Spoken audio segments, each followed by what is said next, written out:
Yeah, I had a phone call yesterday from a couple of pals of mine. Want me to do some, how can I say, private security work, but with some Arabs and with some special forces guys. Yeah, would I want to go and work with them? I said, no, mate, I can't. I said, I'm an IPP and I can't get involved in anything like that, any violence that might kick off. No, no, I don't fancy it. Being on camera and people with mobile phones, camera, what? No, no, can't do it, mate. He went, oh, it's a shame, mate. He said, right, good money, you know what I mean? You get £1,000 a week. It's a retainer that you're getting £1,000 all the time. I said, mate, I'd love that job, but I can't do it, you know what I mean? And that's it. And I bet I was talking to him about the other special forces guys that I was working with at Hamgate. I said there was only two. I said, but mate, they were mustard. He said, yeah, these are the same way. I said, they weren't very big geezers. He went, yeah, these are the same. These are about 12, 13 stone, you know, and they're very quiet, you know.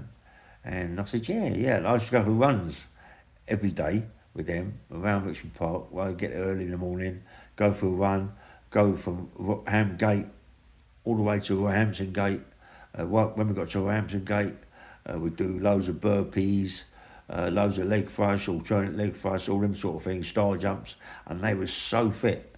I mean, they would outdo me all day long doing that, yeah.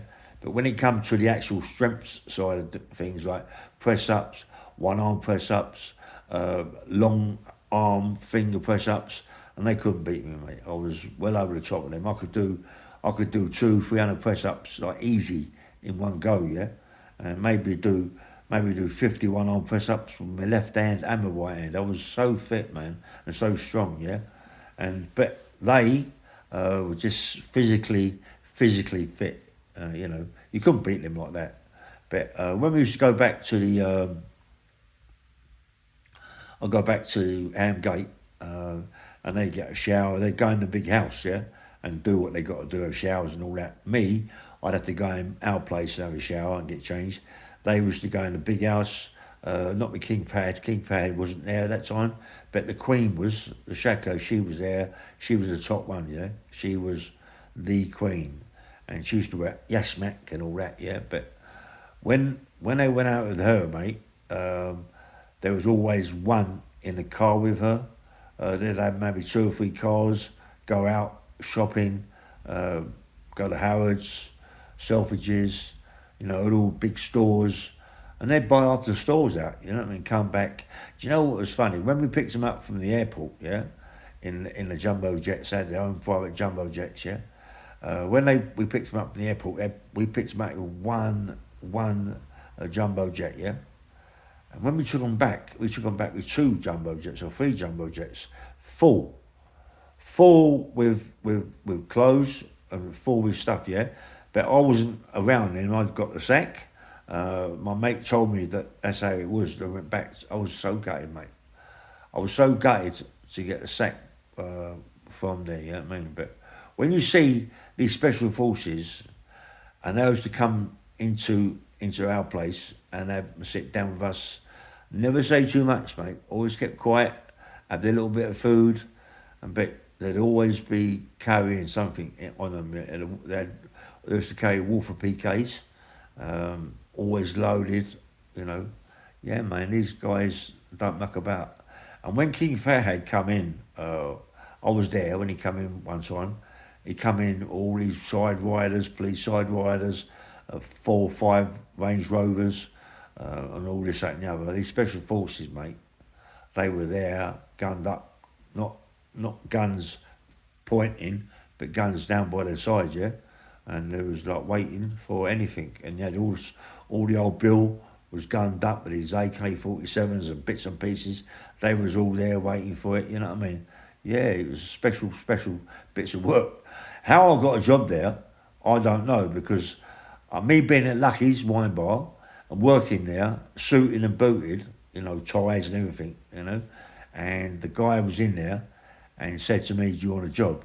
And I said, "Doing what?" And I said, "I already got a job, you know." He said, "No, you work for King Fahd at the Armed Emirates." And Dominic McCoy, he worked there. He was the one who asked the guy to ask me if he wanted a job.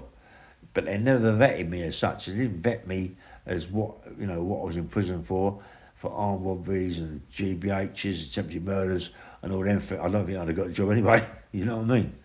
But me being silly, silly playing games with the Arabs and all that games to try and nick their watches, and them sort of things, greed sets in, and then you get a sack. But to see what goes on in their life, it's unbelievable. To see when you're being told that like there's a money coming through the gate. Can you all be aware of all this? And you get Security Corps, Security Express, Group 4, those people coming through the gates, yeah? And you got all these special forces always there, only two of them, but they're always gunned up ready for anything, yeah? And you get them come in, and they just walk across the pavement, they just walk across the car park, these Security Corps people, with bags and bags of money. Not in boxes, in bags them days, yeah? No boxes, mate, it was all in big bags. Fortunes, I should say, yeah? And when they used to go out to anywhere, the Queen, they used to put the money in the boot of the rollers and the boot of the Bentleys and the Range Rovers and all that, and just go out shopping. This is what I was told by one of the guys, because I got a sack there, so I didn't see this, yeah? We picked them up from Heathrow Airport, yeah? Didn't pick them all up, we picked a lot of the Arabs up, and then we had to go back there to pick the Queen up. She was there with all her servants, about 50 servants there, and when she come from the airport, she come in one big jumbo jet, massive great big jumbo jet. She come in her own personal jumbo jet, yeah? And they come in one. My mate told me that when they left in 2 or 3 jumbo jets, which they was all full up with clothes and bits and pieces, pots and pans and all that. Because when they went out to Harrods, Selfridges, all them big stores, they would come back with van loads, car loads of stuff, and all that had to go back to, all that had to be put back into the house and put back into these big sheds and this, that, and the other. And when they left, it all went back with them, and it all went on planes, and it went in 2 or 3 planes, 2 or 3 jumbo jets. Honestly, they had so much money, it was crazy. Fortunes, mate, I should think that every time she went out with the Rolls Royce and this, that, and the other, or the Bentley, or the Range Rovers, she went out with maybe 200 or 300 grand, easy, maybe even more than that in the car. You know what I mean? They just keep putting money into the boot of the car in these big safes they had built in. Yeah, like you'd be looking, you go, wow, you couldn't believe it, mate. And it never even enters your mind. You think, like you never. Being that I was an armed robber, ex-armed robber, and all that game, you think if they'd have vetted me, I wouldn't have got a job. I got the sack for playing silly money pennies up the wall for their watches, yeah, and taking their watches, but I had to bring them all back and give them back to them. But I got the sack for that, or did I get the sack for that, or did she get to find out who I was, what I was, and get me the sack? That may be what it was. I don't really know, but to work for them people, and to me to go to uphill up to where was it now? Which hotel? I forget the name of the hotel on Park Lane, but it's a big hotel up there, massive hotel. And we used to go there, yeah. Dorchester, that's it, Dorchester. We used to go to the Dorchester Hotel, and they had a floor, a whole floor just for them. But there was only 2 or 3 rooms that they took, yeah. And our job, right, was to stand outside their rooms, waiting for them to finish what they finished, yeah. And they'd get girls up. They'd get girls you wouldn't believe, mate. These girls were like the best of the best. I mean, they got fortunes to spend, that's why, I suppose. But these girls were the best of the best. And you'd be standing outside, these women would walk by smelling like unbelievable smells, you know what I mean? And you'd be standing outside, and they'd be going into the rooms, and you think, oh, what's going on in there? You know, couldn't hear nothing. You know what I mean? But what's going on in there? You know, about a couple of hours after, they come out the rooms, get their gone, and then you know all of a sudden, one of the Arabs had come out and said, "Oh, some girls coming, please let them in," and all this crap, and someone else had come up, mate. It was a joke. And you're standing out there all night long, you know what I mean? While they're having a good time inside, and you're standing outside. Mind you, they was good to us. I've got to say it, they was good to us. I mean, you know, you can have what you like to eat, whatever food you wanted, you just ordered, and it'd come up, and we sit outside. You know, they bring up tables for us to sit outside. Then you have, of course, you'd always have one special forces guy there. He'd always be there, you know. Never two, because one was always at the house, yeah. But you'd have one special forces guy. When I was in the Dorchester Hotel, and they, you know, and you'd have one special forces guy, and you'd have maybe 5 or 6 of us watching as well. Yeah, they had a good life, mate. Their life was so different to ours. It's, I mean, money just oozed out of them, you know. And the motors they had, Ferraris, Porsches, Lamborghinis, they had all the top cars, you know, and it mean nothing to them. It mean nothing to them, you know.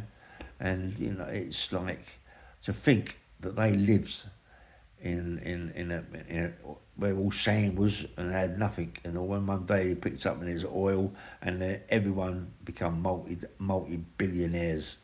Some of them have got absolute 100 billion fortunes, don't they? You know what I mean? Money's no problem to them. And I remember when the actual King Fahd himself used to come. He come once when I was there. Uh, the special forces would be inside, gunned up, and then maybe 4 or 5 Range Rovers. He'd be in a Bentley or Rolls Royce. He'd come down. He'd be sitting in there, maybe with one bodyguard, you know, and then there'd be all the others behind him, the side riders on the bikes and all this, that and the other, all gunned up. And then the gates would open up and then they drive in, and all these so-called special forces guys and old Bill would run around with AK-47s and handguns, and you think to yourself, you daren't move, you know what I mean? You daren't move, because you move, you're going to get shot, you know what I mean? And you think to yourself, wow, man, what's going on, you know? And you don't realise how powerful those people are. Do you know what I mean? And how powerful. You don't never see. I mean, I knew these special forces guys, our guys, but you never actually see the old Bill's faces. They come in all blackened out, all masked up, all gunned up, just waiting. Once he was in, and it was all secure, 4 of them stayed there with the other 2 special forces. They stayed in the house with the king. When the king went, they went with him, you know. And then before they went, they made phone calls, and all these Range Rovers would pull up, and this, that, and the other. Some life, innit? Hey, some life. But it ain't really, because you can't really do anything. You know, imagine his life. He can't do what he wants. He does what he wants to do, but he can't leave the house. He can't go for a walk around the park and all that. He can't do his own thing without 20 or 30 people wrapped around him, all AK-47s and handguns. So, you know, is that a good life? Mind you, I wouldn't mind that life at all, because I like the life of the young shakers. I mean, the young sheiks. I mean, I love their life, yeah. They was just lived their life. And when they come in for their food, their dinners, as they pull out all Bentleys, Rolls Royces, Lamborghinis, Ferraris, and all them sorts of things. And they had this big. It was the summertime, and they had these big tables out on this yard, yeah. And everything on that table was silver, gold, and all them sorts of things, yeah. And they just come in, mate, and they'd like eat this, that, and the other. And that's when we started playing pennies up the wall.